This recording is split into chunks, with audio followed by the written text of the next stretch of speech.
Hello everyone. If you are new to the channel, then you can like, share and subscribe for the latest videos of Geography class 12. So this is the second part of this chapter. For the first part, watch video whose link is present in the description box.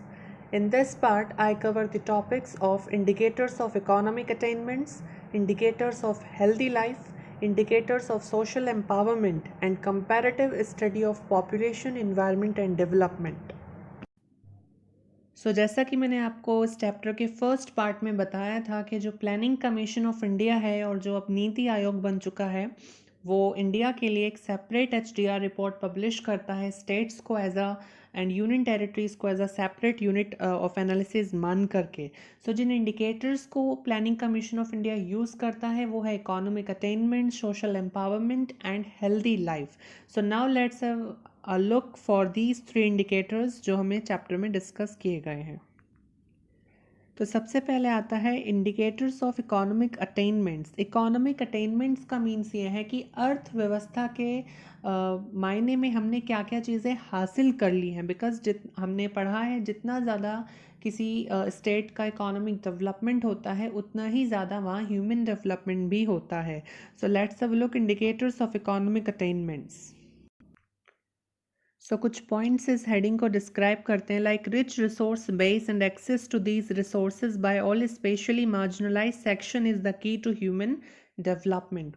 जैसे development के concept में सिर्फ एक particular section of society को ही facilities मिलती हैं, human development में ऐसा नहीं होता है। जितना भी हमारे पास रिसोर्स है वो पहले से ज़्यादा होना चाहिए एंड देन इन रिसोर्सेज पर सभी सेक्शन ऑफ सोसाइटी का पहुँच हो, एक्सेस हो, खास करके उस मार्जिनलाइज सेक्शन का जो ज़्यादातर इससे डिप्राइव्ड रह जाता है। ये एक की होगी जिससे हम ह्यूमन डेवलपमेंट बहुत ईजिली और हाई लेवल का ह्यूमन डेवलपमेंट अचीव कर पाएंगे। Gross national product GNP and its per capita availability are taken as measures to access the resource base।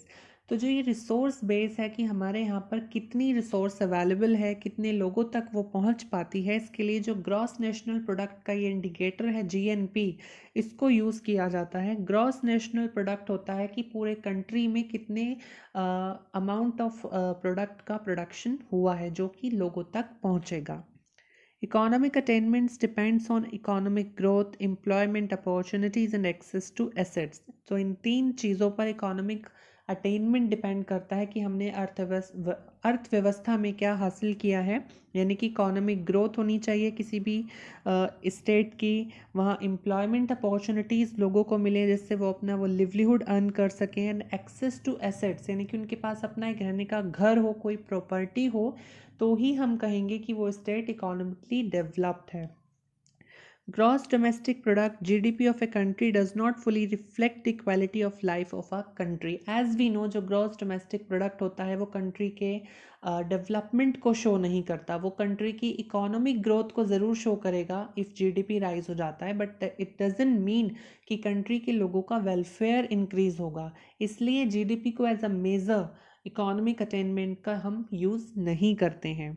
Other factors that determines the standard of living are housing, access to public transport, access to drinking water, etc। Gross national product के साथ साथ जो other factors economic attainments में use किए जाते हैं HDI value calculate करने के लिए वो होते हैं लाइक किस हाउसिंग इंडिकेटर्स कि कितने लोगों के पास अपना खुद का घर है या रेंट का भी है, पब्लिक ट्रांसपोर्ट पर लोगों की एक्सेस, ड्रिंकिंग वाटर तक लोगों की पहुंच है या नहीं। ये वो इंडिकेटर्स हैं जो यूज़ किए जाते हैं एंड देन देखा जाता है कि कितने लोगों तक इन चीज़ों की पहुंच है, तो वो एक रैंक देता है देन स्टेट्स को और उससे हमें पता चलता है कि कहाँ पर कितना ह्यूमन डेवलपमेंट है। अब इसी में आता है persons below poverty line. Poverty line is कि कितने लोग गरीबी रेखा से नीचे हैं।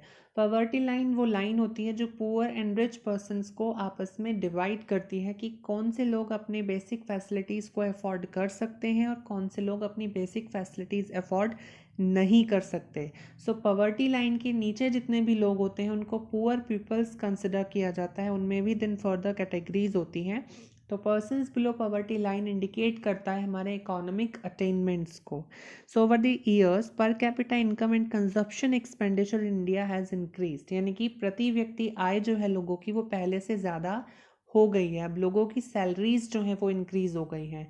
सैलरी तो इंक्रीज़ हुई है, साथ ही साथ जो लोगों के खर्चे हैं, कंजप्शन एक्सपेंडिचर है, वो अपनी ज़रूरतें पूरी करने के लिए जो लोग खर्चे करते हैं वो भी इंडिया में इंक्रीज़ हो गए हैं। As a result proportion of population decline which is below poverty line, जिसकी वजह से जो गरीबी रेखा के नीचे लोग हैं वो कम होते जा रहे हैं। बट अभी ऐसी करंट सिचुएशन आई है जिससे और ज़्यादा लोग ह्यूज अमाउंट में बिलो पॉवर्टी लाइन चले गए हैं। बट ये पहले के डेटा हैं इसलिए हम उनको स्टडी कर रहे हैं। According to 2011 and 12, only 21.9% persons are below poverty line in India. सिर्फ 21.9% लोग ही भारत के ऐसे थे जो गरीबी रेखा के नीचे थे, जो अपनी बेसिक फैसिलिटीज़ को खुद अफोर्ड नहीं कर पाते थे। अब हमें different states and union territories में शो किया गया है कि कितने percent peoples below poverty line थे। सो 30% से ज़्यादा पीपल्स बिलो पॉवर्टी लाइन हमारे Chhattisgarh, Jharkhand, Manipur, Arunachal Pradesh, Assam, Bihar, Madhya Pradesh, Orissa, Dadra and Nagar Haveli in states and union territories जो कि I think less economically developed हैं, वहाँ पर 30% से भी ज़्यादा लोग बिलो पॉवर्टी लाइन थे। सेकंड 10 से 20% के बीच में जहाँ पर लोग बिलो पॉवर्टी लाइन थे वो स्टेट्स होंगी गुजरात, हरियाणा, जम्मू कश्मीर, महाराष्ट्र, मेघालय, नागालैंड, राजस्थान, तमिलनाडु, त्रिपुरा, उत्तराखंड एंड वेस्ट बंगाल। जबकि 10% से भी कम जहाँ पर लोग बिलो पॉवर्टी लाइन थे, जो एक बहुत अच्छा इंडिकेटर है कि सिर्फ 10% से ही कम लोग बिलो पॉवर्टी लाइन हैं, वो हमारे economically developed states union territories हैं जहाँ पर लिटरेसी लेवल हाई है, लाइक आंध्र प्रदेश, आपका फिर Delhi, Goa, Himachal Pradesh, Kerala, Punjab, Sikkim, Puducherry, Andaman and Nicobar islands, Daman and Diu, Lakshadweep. तो ये वो स्टेट्स एंड यूनियन टेरिटरीज़ हैं जहाँ पर पॉवर्टी लाइन के नीचे बहुत ही कम लोग हैं। Poverty is a state of deprivation and its reasons are jobless growth and rampant unemployment. Poverty की बात करें तो आपको पता ही है ये एक पिछड़ेपन की दशा है, यानी कि जब हमें कुछ भी नहीं मिलता है, सब चीज़ों से हम पीछे रह जाते हैं, उस स्टेट को, उस कंडीशन को हम पॉवर्टी कहते हैं। और इसके रीजंस क्या होते हैं? हमारे पास एम्प्लॉयमेंट नहीं होती है, जॉबलेस ग्रोथ हो रही होती है, यानी कि कंट्री की जीडीपी तो राइज हो रही है लेकिन लोगों को एम्प्लॉयमेंट नहीं मिल रहा है, रैम्पेंट अनएम्प्लॉयमेंट है, बहुत ज़्यादा अमाउंट में लोग बेरोज़गार हैं, अपनी लिवलीहुड अर्न नहीं कर पा रहे हैं, जिसकी वजह से पॉवर्टी होती है।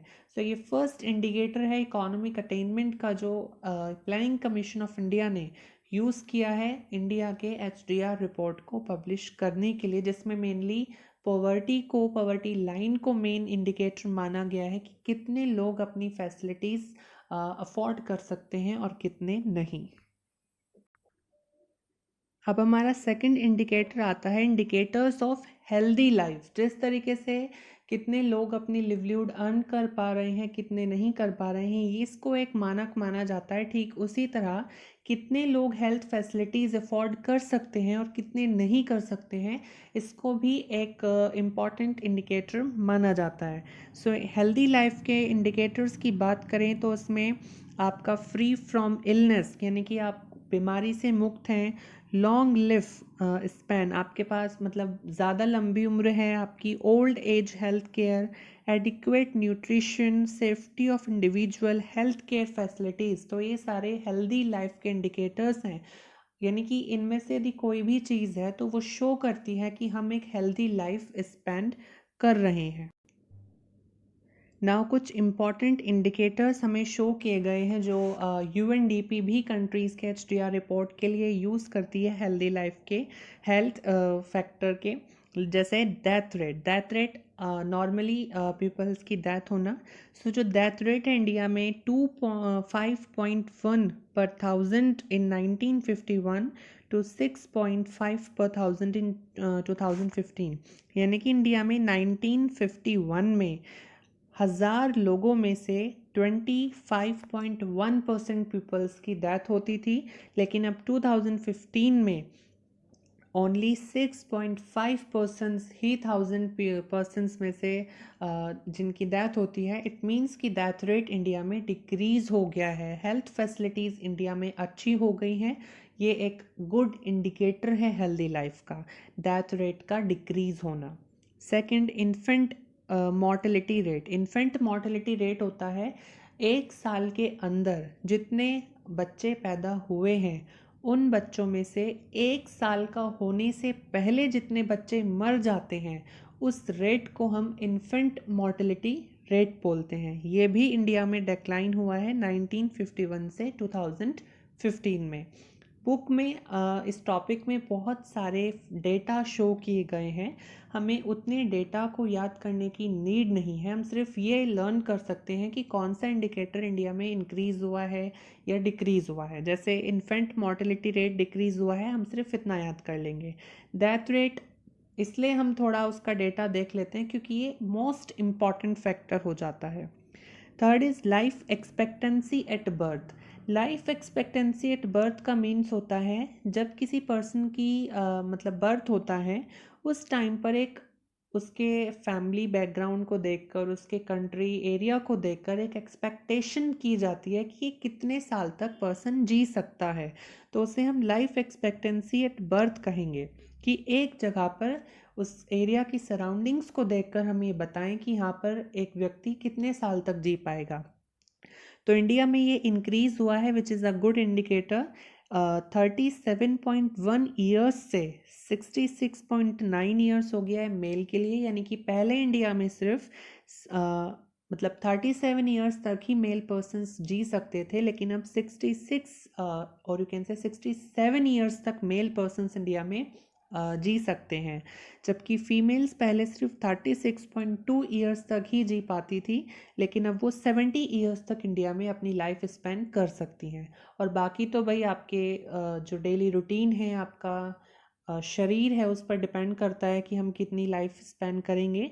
बट ये एक इंडिकेटर है जो यूज़ किया जाता है और ये इंडिया में इंक्रीज़ हुआ है। Fourth is birth rate. Normally कितने जन्म लोगों के हो रहे हैं, तो ये इंडिया में डिक्रीज हो गया है। 1951 में 40.8% रेट था इंडिया में बर्थ रेट, जो कि 2015 में उसका हाफ हो गया, that is 20.8%। And the last indicator is child sex ratio. Child sex ratio होती है 0 से 6 ईयर्स के एज ग्रुप के बीच में 1000 फीमेल्स पर कितने मेल चाइल्ड हैं, उसे हम चाइल्ड सेक्स रेशो कहते हैं। जबकि इफ़ हम नॉर्मल सेक्स रेशो देखें एडल्ट्स की, तो उसमें 1000 मेल्स पर फीमेल्स काउंट होती हैं, लेकिन चाइल्ड सेक्स रेशो में 1000 गर्ल्स पर मेल्स काउंट किए जाते हैं। So in the age group of 0 to 6 years child sex ratio India में डिक्रीज हुई है, सिर्फ केरला को छोड़कर, जो कि एक बहुत नेगेटिव कंपोनेंट है। सिर्फ केरला में चाइल्ड सेक्स रेशो इंक्रीज्ड है या कांस्टेंट है, लेकिन पंजाब और हरियाणा जैसे स्टेट्स में जो बहुत ही कल्चरल स्ट्रिकन स्टेट्स हैं, वहाँ पर 850 फीमेल चिल्ड्रन पर 1000 मेल चिल्ड्रंस हैं, और you can say 850 mail children पर 1000 मेल चिल्ड्रंस हैं। ये एक नेगेटिव कंपोनेंट है। सो ये हमारे हेल्दी लाइफ के इंडिकेटर्स हैं जो शो करते हैं कि इंडिया में हेल्थ सेक्टर की क्या कंडीशंस हैं, and then accordingly Indian states and union territories कहाँ पर स्टैंड करती है। अब हमारा चैप्टर में थर्ड इंडिकेटर आता है, that is social empowerment. Social empowerment का मीन्स है कि सोसाइटी पहले से ज़्यादा कैपेबल हो काम करने के और अपना डेवलपमेंट करने के, जिसमें लिटरेसी को सबसे मेन इंडिकेटर माना गया है। साक्षरता, यानी कि जितनी ज़्यादा लोग एजुकेटेड होंगे उतना ज़्यादा उनका ह्यूमन डेवलपमेंट इंक्रीज होगा। Really, freedom is possible when the empowerment and participation of people in the exercises of their capabilities and choices in the society। यानी कि फ्रीडम तभी पॉसिबल हो पाएगी जब लोगों की जो कैपेबिलिटीज़ और चॉइसेस हैं वो इंक्रीज होंगी, लोग ज़्यादा पार्टिसिपेट करेंगे एक्टिविटीज़ में, एंड पहले से ज़्यादा एम्पावर होंगे काम करने के लिए, तभी फ्रीडम पॉसिबल हो पाएगी। तभी हम कह सकते हैं कि समाज आज़ाद है। अदरवाइज़ हम घरों में बैठे रहेंगे, एक पर्टिकुलर सेक्शन ऑफ सोसाइटी को हर चीज़ से डिप्राइव्ड रखा जाएगा तो उनके लिए वो फ्रीडम नहीं होगी। Access to knowledge about the society and environment are fundamental to freedom. यानी कि जब हमें समाज के बारे में, पर्यावरण के बारे में हमें ज्ञान होगा, नॉलेज होगी, वहाँ तक हमारी पहुँच होगी एजुकेशन तक, तो ही हम उसे फ्रीडम कंसिडर करेंगे कि we are free peoples. Literacy is the beginning of access to such world of knowledge and freedom. और इस तरीके के ज्ञान और आज़ादी से भरे जीवन में, एक संसार में जब हमें जाना होता है, एजुकेटेड वर्ल्ड में जब हमें जाना होता है, सो लिटरेसी उसका सबसे पहला पॉइंट होती है जो हमें अचीव करनी होती है। लिटरेसी बेसिकली साक्षरता होती है, इसको हम एजुकेशन ही कंसिडर करेंगे। अब हम इंडिया में लिटरेसी लेवल्स देख लेते हैं। सो जो लिटरेट्स का परसेंटेज है इंडिया में, कि कितने लोग इंडिया में एजुकेटेड है, वो कुछ पॉइंट्स हमें बताते हैं, कुछ फीचर्स रिकॉल करते हैं। जैसे overall literacy in India is 74.4%। India में जो साक्षरता दर है वो सिर्फ 74% है। इतने ही लोग इंडिया में एजुकेटेड हैं अकॉर्डिंग टू 2011 है ये। वाइल फीमेल लिटरेसी सिर्फ 65.46% है, which is very low. Literacy of most of the states of south India is higher than of overall India. ज़्यादातर जो हमारे सदर्न स्टेट्स हैं, लाइक केरल, तमिलनाडु, आंध्र प्रदेश, इन स्टेट्स की लिटरेसी रेट ओवरऑल इंडिया का जो लिटरेसी रेट है 75.4% का, उससे भी ज़्यादा है। बिहार में सबसे लो लिटरेसी है, दैट इज़ 63.82% की, वाइल केरला में सबसे हाई लिटरेसी है नियर 100%, दैट इज़ 93.91%। और उसके बाद आती है Mizoram state in the north east India, जिसमें सबसे ज़्यादा लिटरेसी रेट है। ये फैक्ट्स, डेटा हमें याद करने होंगे, ये मोस्ट इम्पॉर्टेंट पॉइंट्स हैं इस चैप्टर में। Marginalise sections females have low literacy rate. जो हमारा मार्जिनलाइज सेक्शन है, उसके बाद जो फीमेल्स हैं, उनका लिटरेसी रेट इंडिया में लो है। इम्प्रूवमेंट इंडिया में की गई है लिटरेसी रेट इंक्रीज़ करने के लिए, लेकिन फिर भी rich and poor sections of societies के बीच में जो लिटरेसी रेट लेवल का गैप है वो बहुत ज़्यादा हाई है, which is a negative component for India. So ये हमारा सोशल एम्पावरमेंट का इंडिकेटर है। लिटरेसी बेसिकली एजुकेशन जो शो करता है कि Indian states and union territories कहाँ पर स्टैंड करती है in terms of human development. तो economic attainments, healthy life and literacy, और you can say social empowerment, in 3 indicators को प्लानिंग कमीशन ऑफ इंडिया और इनके पार्ट्स को यूज़ करता है इंडिया की सेपरेट HDR रिपोर्ट पब्लिश करने के लिए। चैप्टर के लास्ट पेज पर हमें एक टॉपिक शो किया गया है, that is population, environment and development. इस टॉपिक में 3 पैराग्राफ्स में स्प्लिट हो सकता है, जो मैंने नोट्स में किया हुआ है। So population, environment and development, इन तीनों टर्म्स का आपस में एक लिंक है। पॉपुलेशन का लिंक इन्वायरमेंट से है, इन्वायरमेंट का लिंक डेवलपमेंट से है, और इस तरीके से इन तीनों वर्ड्स का, कॉन्सेप्ट्स का आपस में एक लिंक हो जाता है। सो इस टॉपिक में क्या बताया गया है, let's have a look. So the comparative study of the concept of population, environment and development, जैसे मैंने बताया इन तीनों के बीच में आपस में एक लिंक है, तो इनकी एक कंपैरेटिव स्टडी यहाँ पर की गई है। सो ह्यूमन डेवलपमेंट एक कॉम्प्लेक्स कंसेप्ट है, बहुत ही डिफ़िकल्ट सा कॉन्सेप्ट है, इतना इजीली हमें समझ में नहीं आएगा। एज आप इस चैप्टर के गो थ्रू जा रहे हैं तो थोड़ा बहुत 1-2 पॉइंट हो जाते हैं जो ज़्यादा क्लियर नहीं हो पाते हैं। सो ये एक कॉम्प्लेक्स कंसेप्ट है जो सोशल साइंस सब्जेक्ट में यूज़ होता है। इस हेडिंग में सबसे पहले हमें UNDP का जो HDR रिपोर्ट है उसके फीचर्स बताए गए हैं। UNDP united nations development programme, जो पूरे देश, सभी देशों को एक यूनिट मानते हुए वर्ल्ड की कंट्रीज़ का HDR रिपोर्ट पब्लिश करती है, उसके क्या फीचर्स हैं वो पहले यहाँ पर बताए गए हैं। So that this report tried to amend some of the biasness and prejudices which were prevail in the concept of development. तो स्टार्टिंग ऑफ द चैप्टर में जो हमने पढ़ा था कि डेवलपमेंट कंसेप्ट एक सिंगल व्यू पार्शियल कंसेप्ट है, तो उसमें जो भी बायसनेस है कि एक पर्टिकुलर सेक्शन ऑफ सोसाइटी को बेनिफिट्स डेवलपमेंट से नहीं मिलते हैं, उन सारे अन्यायों को, प्रीजुडाइसिस को, बायसनेस को, जो ये रिपोर्ट है या ह्यूमन डेवलपमेंट का कंसेप्ट है, ये रिमूव करने की कोशिश करता है। The major issue of this report were peoples participation and their security. इस रिपोर्ट का सबसे बड़ा मुद्दा जो होता है वो ये है कि जो लोग हैं वो ज़्यादा से ज़्यादा एक्टिविटीज़ में पार्टिसिपेट करें और उनकी सिक्योरिटी जो है लोगों की वो हो, क्योंकि आज के टाइम पर जो टेररिज्म है वो इतना ज़्यादा इंक्रीज़ हो चुका है कि लोगों की सिक्योरिटी पर एक क्वेश्चन मार्क है। Next, it emphasized on progressive democratization and increasing empowerment of people as minimum conditions for human development। जो चैप्टर की स्टार्टिंग में ही मैंने बताया कि जिस कंट्री में जितना ज़्यादा डेमोक्रेसी फॉलो की जाएगी, जितना ज़्यादा लोगों को एम्पावर किया जाएगा पार्टिसिपेट करने के लिए एक्टिविटीज़ में, उनके चॉइसेस इंक्रीज होंगे, उतनी ही ज़्यादा कंट्री में ह्यूमन डेवलपमेंट भी इंक्रीज होगा। This report says civil societies plays an important role in bringing peace and human development। Civil society से मतलब यहाँ उस सेक्शन ऑफ सोसाइटी से है जो कि डेवलपमेंट कंसेप्ट के बेनिफिट्स को गेन करता है, यानी कि जो रिचर सेक्शन ऑफ सोसाइटी है कि वो एक इम्पॉर्टेंट रोल प्ले कर सकता है शांति और ह्यूमन डेवलपमेंट लाने के लिए।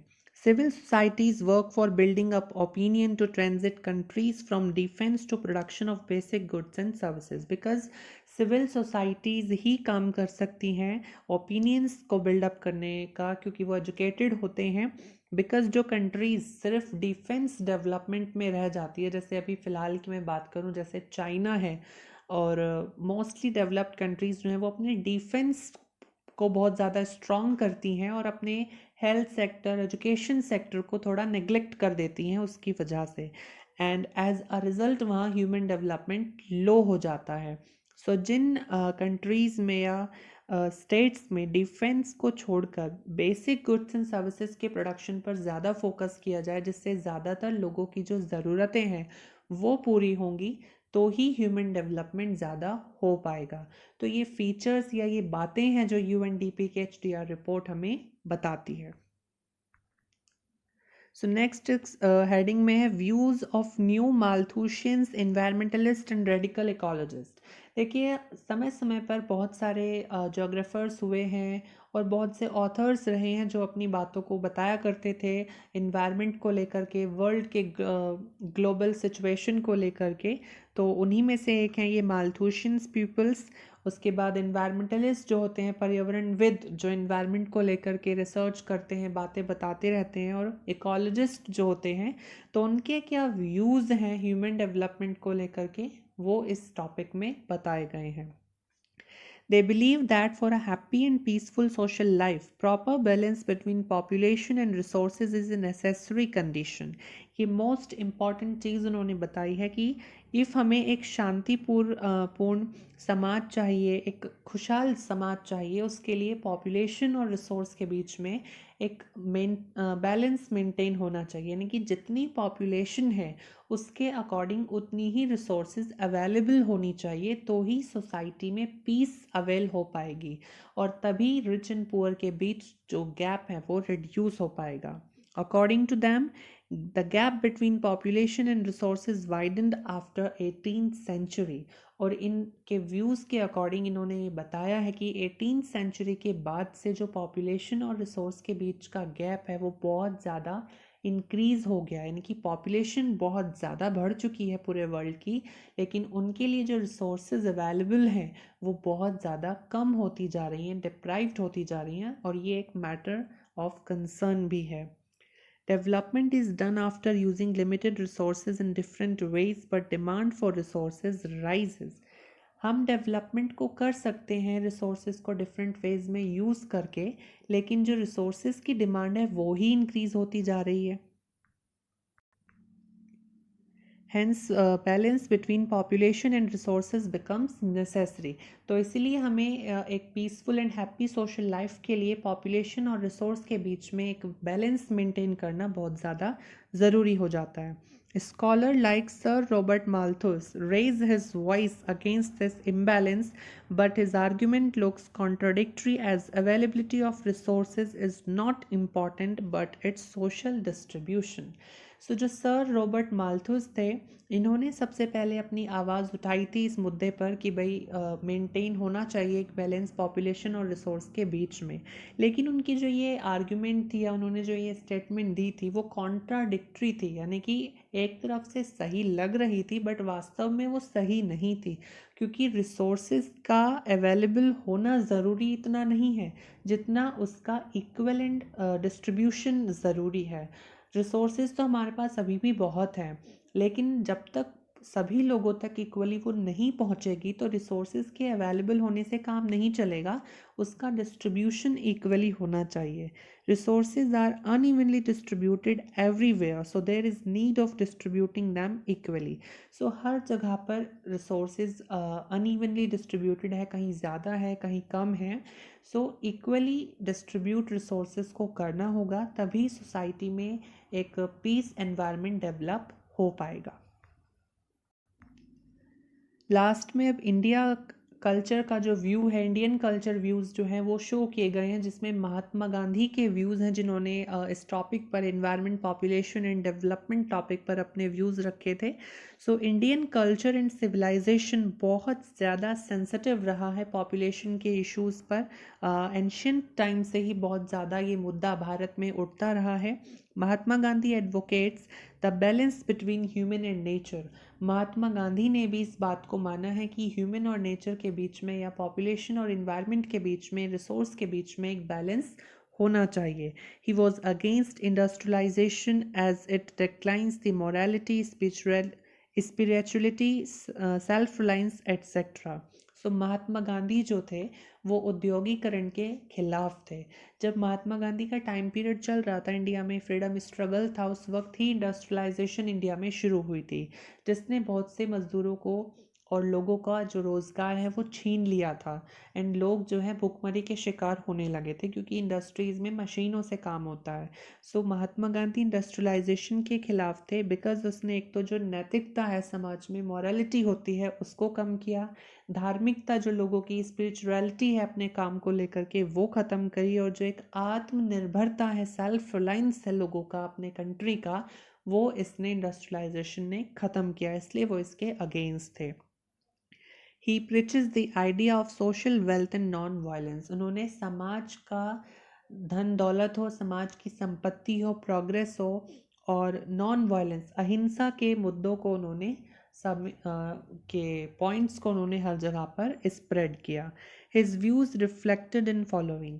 अब जो उनके ये व्यूज़ थे महात्मा गांधी के पॉपुलेशन, इन्वायरमेंट, डेवलपमेंट टॉपिक को लेकर के, कि इंडस्ट्रियलाइजेशन नहीं होना चाहिए, सेल्फ रिलायंस की बात उन्होंने बहुत ज़्यादा करी है, तो वो उनके डेथ होने के बाद आफ्टर इंडियन इंडिपेंडेंस बहुत ज़्यादा रिफ्लेक्ट हुए हैं। बार बार उनके इन व्यूज़ को लोगों ने रिकॉल किया है। सबसे पहले उनके views club of Rome report में रिफ्लेक्ट हुए 1972 में। ये एक सीरीज़ है इनके व्यूज़ रिफ्लेक्ट होने की, विच इज़ मोस्ट इम्पॉर्टेंट, और ये 10th क्लास के जोग्राफी फर्स्ट चैप्टर में भी आप स्टडी कर चुके हैं। जो क्लब ऑफ रोम की रिपोर्ट थी 1972 में, उसमें महात्मा गांधी के व्यूज़ को रखा गया था रिसोर्सेज एंड डेवलपमेंट को लेकर के। देन शैमिशर की जो बुक आई थी स्मॉल इज़ ब्यूटीफुल, इस बुक में भी 1974 में महात्मा गांधी के ही व्यूज़ को उन्होंने रिफ्लेक्ट किया था। देन ब्रुटलैंड कमीशन रिपोर्ट्स 1987 में आई, जिसको बाद में जाकर के एक सेपरेट नॉवल, एक बुक बना दिया गया था जिसका नाम था आर कॉमन फ्यूचर। उसमें भी महात्मा गांधी के व्यूज़ को रिफ्लेक्ट किया गया। एंड द लास्ट 1993 में ब्राज़ील के रियो डी जनेरियो शहर में जो कन्वेंशन हुआ था, जिसमें एजेंडा 21 को अडॉप्ट किया गया था ग्लोबल इन्वायरमेंटल इश्यूज़ को करेक्ट करने के लिए, उसमें भी महात्मा गांधी के व्यूज़ को रिफ्लेक्ट किया गया था। तो ये 3 हेडिंग्स इस टॉपिक में, पॉपुलेशन, इन्वायरमेंट एंड डेवलपमेंट में, हमें बताई गई है कि रिसोर्सेज एंड डेवलपमेंट के बीच में एक बैलेंस मेंटेन होना चाहिए। एंड रिसोर्सेज पॉपुलेशन के अकॉर्डिंग अवेलेबल होंगी, ये इतना ज़रूरी नहीं है जितना रिसोर्सेज का डिस्ट्रीब्यूशन ज़रूरी है। सो ये हमारा 3rd चैप्टर था India, people and economy book से, दैट इज़ ह्यूमन डेवलपमेंट, जो कि हो जाता है यहाँ पर complete. For the NCERT question answers and map skills, watch part 3 of this chapter directly from the link available in the description box.